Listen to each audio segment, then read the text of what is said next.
Which rookies can you trust and which ones will bust? We'll talk about it next on Fantasy Football Today in 5.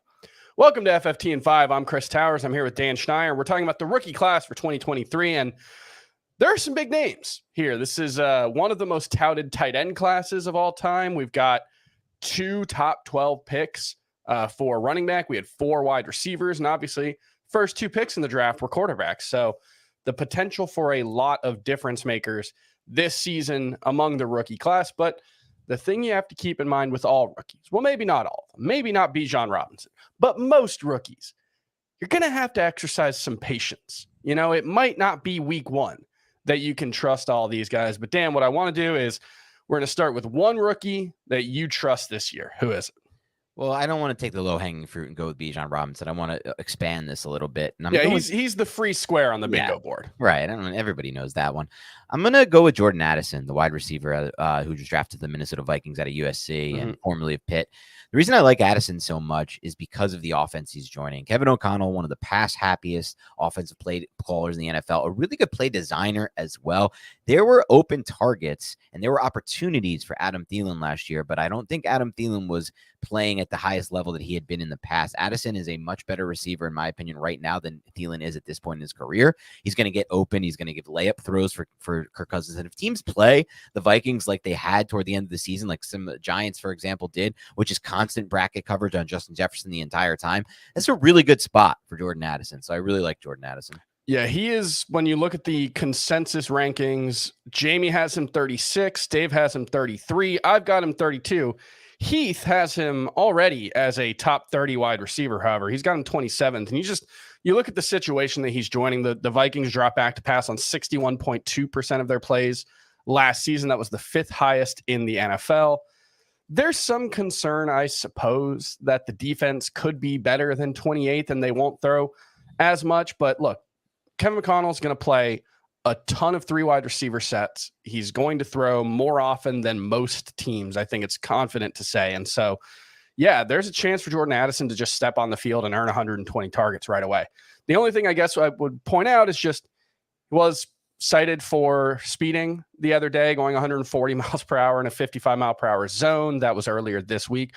We don't know if there's going to be any kind of punishment for that, but obviously that is something worth noting about Jordan Addison. Now let's go to a rookie who you think is going to bust this year.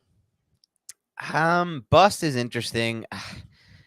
Maybe I'll go with Anthony Richardson here, even though I don't think he's definitely going to bust. I think we're getting a lot of the upside already baked into the price now that I see him creeping into the quarterback 11, quarterback 10 range in some drafts. I think somebody took him as the 9th quarterback. In the drafts we're doing with our group, he's going like 8th or 9th. It's like Trevor Lawrence goes off the board and Anthony Richardson's right after him. Yeah.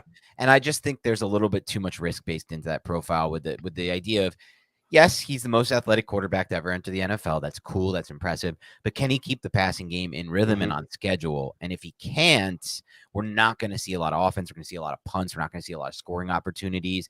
Yes, he could get a floor with the rushing upside, but that won't be worth the 8th or 9th quarterback selected off the board in a deep quarterback class. So just think there's a little bit more risk baked into his profile. Yeah, I mean, we kind of saw it with Justin Fields last season, what the floor and the upside can be with a very, very limited quarterback. But Justin Fields was also 2nd all-time in rushing yards for a quarterback. Right. Anthony Richardson could do that. It's asking a lot. And it wasn't like Justin Fields was a top 3 quarterback when he was doing that. He was more consistently like 5th, 6th, 7th. Right. So it's still like, there's got to be some passing skills there. And you saw the floor too, right, Chris? The beginning of the season before Fields was let go and allowed to rush, he was scoring 6 fantasy points, 8 fantasy, right? So it's like, if they don't let him to run Richardson like Fields, I don't know. And we know with Jim Irsay, there's a lot of pressure to win right now. I mean, this team does things. They hired Jeff Saturday as their head coach. They do things. I don't know if those things are good all the time, but they do things. And they have a pretty good backup in Gardner Minshew. So I do think there's a chance that if Richardson struggles early on or just Minshew gets the job out of camp, that this team could be competitive with Jonathan Taylor being the focal point of the offense. And he's like QB 15 in NFC drafts. Love that. That's phenomenal.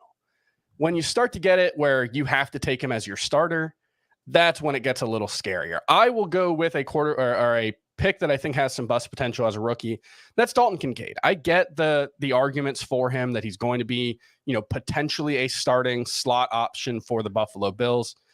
And maybe that's enough to overcome the rookie tight end struggles. Rookie tight ends historically very rarely make an impact for fantasy because they're ostensibly learning two positions. You got to figure out how to get open, run your routes, but you also got to be a big part of the blocking. And so if, Kincaid's not going to be really lining up in line and taking part in that, maybe it streamlines the process a little bit. But I feel like we could get to a point where he's being drafted as a top 12 tight end, and I don't love that. So that's another potential bust. And why don't you really quickly give me one more rookie you like drafting this year?